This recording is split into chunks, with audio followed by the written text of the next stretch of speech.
The Wild Muir, 22 of John Muir's greatest adventures. In the midst of Yosemite Falls. In the fall of 1869, Muir found on and off employment in the Yosemite Valley building a sawmill, helping to erect cottages for the early tourist trade, and guiding artists, photographers, and an occasional tourist party into the high country. The valley was to be his headquarters for his Sierra Nevada explorations and studies for the most of the next 6 years. His first cabin, built alongside the eastern edge of Yosemite Creek and just beneath the 2,425-foot Yosemite Fall, gave him easy access to Sunnyside Beach and Fern Ledge, spots from which he could study the glacially carved valley and gain close-up views of the fall. The Bridal Veil and Vernal Falls are famous for their rainbows, and special visits to them are often made when the sun shines into the spray at the most favorable angle. But amid the spray and foam and fine ground mist ever rising from the various falls and cataracts, there is an affluence and variety of iris bows scarcely known to visitors who stay only a day or two.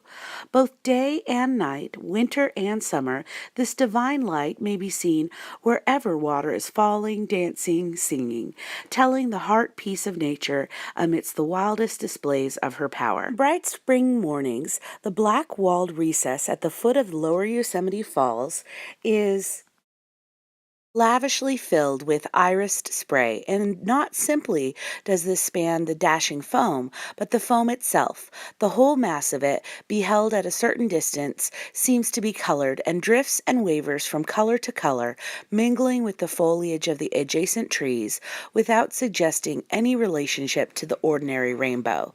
This is perhaps the largest and most reservoir-like fountain of iris colors to be found in the valley.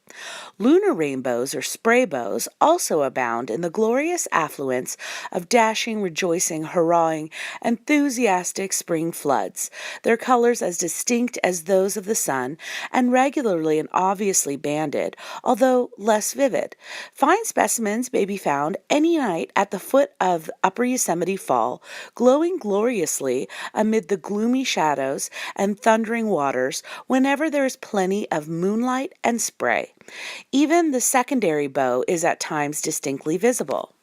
The best point from which to observe them is on Fern Ledge.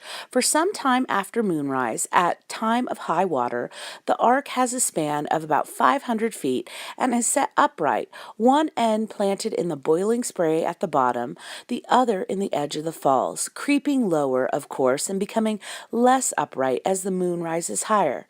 This grand arc of color, glowing in mild, shapely beauty in so weird and huge a chamber of night shadows, and amid the rush and roar and tumultuous dashing of this thunder-voiced fall, is one of the most impressive and most cheering of the blessed mountain evangels.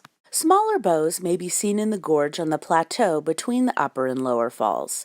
Once, towards midnight, after spending a few hours with the wild beauty of the upper fall, I sauntered along the edge of the gorge, looking here and there, wherever the footing felt safe, to see what I could learn of the night aspects of the smaller falls that dwell there, and down in an exceedingly black, pit-like portion of the gorge, at the foot of the highest of the intermediate falls, into which the moonbeams were pouring through a narrow opening, I saw a well-defined spray bow, beautifully distinct in colors, spanning the pit from side to side, while pure white foam waves beneath the beautiful bow were constantly springing out of the dark into the moonlight like dancing ghosts. A wild scene, but not a safe one, is made by the moon as it appears through the edge of Yosemite Fall when one is behind it.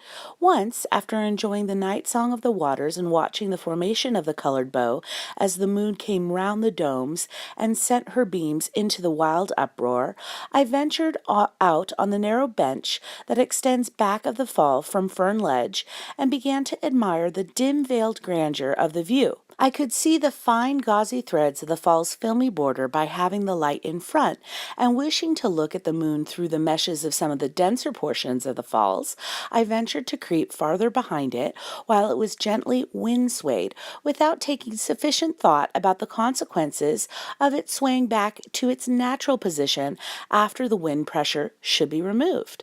The effect was enchanting, fine, savage music sounding above, beneath, and around me, while the moon, apparently in the very midst of the rushing waters, seemed to be struggling to keep her place, on account of the ever-varying form and density of the water masses through which she was seen, now darkly veiled or eclipsed by a rush of thick-headed comets, now flashing out through openings between their tails.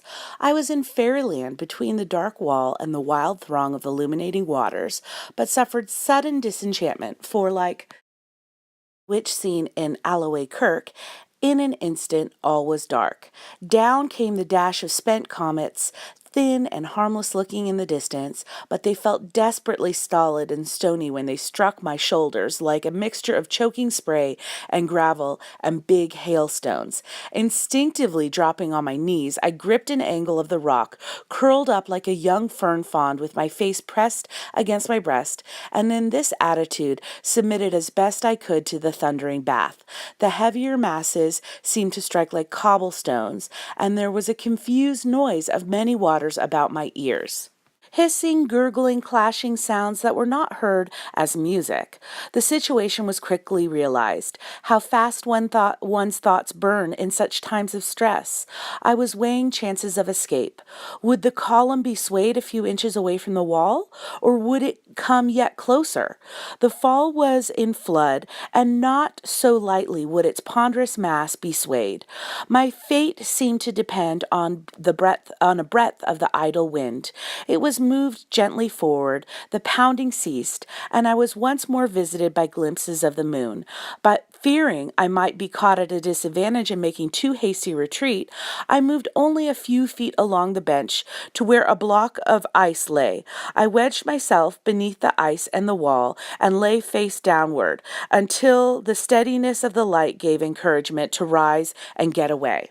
Somewhat nerve-shaken, drenched, and benumbed, I made out to build a fire, warmed myself, ran home, reached my cabin before daylight, got an hour or two of sleep, and awoke sound and comfortable, better, not worse, for my hard midnight bath.